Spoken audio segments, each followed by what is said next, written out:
Turning now to Newfoundland and Labrador, where tap water is starting to flow again in Conception Bay South, but a state of emergency remains in effect. It was called last night when a water main break effectively shut down the town's water supply. Overnight, crews were able to find and fix a hole in that water main, but for now, businesses remain closed until water levels are deemed adequate. The CBC's Peter Cowan is in Conception Bay South with the latest. Water has once again started flowing into the pipes here in Conception Bay South, but it's not business as usual. In fact, businesses in this community are still required to stay closed today. The only things open are pharmacies filling emergency prescriptions and the gas station for people who need to fill up. Otherwise, folks will have to drive about 20 minutes to St. John's for anything they need.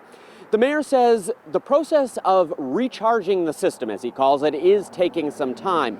They're worried that if they just turn the pipes right back on and the water starts flowing, they'll create even more problems in the system.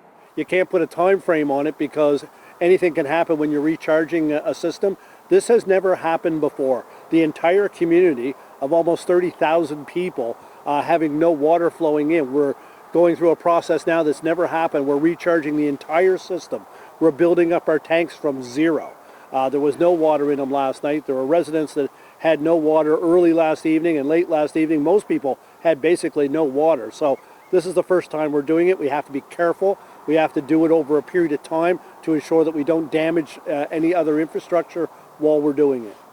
Crews last night were quickly able to find the source of the problem, a leak in the main supply line coming into the community. They were able to cut it out and replace it. Today was supposed to be back to school for people here in Conception Bay South, but with no water, the schools remain closed, which was an upside for some kids.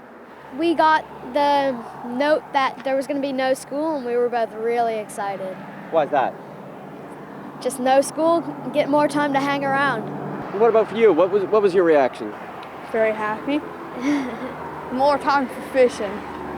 Even though water is starting to come out of people's taps, the mayor says he is asking people to still conserve water. They want to make sure that there is enough water pressure in the system so that if there is a fire in the town, that firefighters have enough water to be able to put it out. Peter Cowan, CBC News, Conception Bay South, Newfoundland.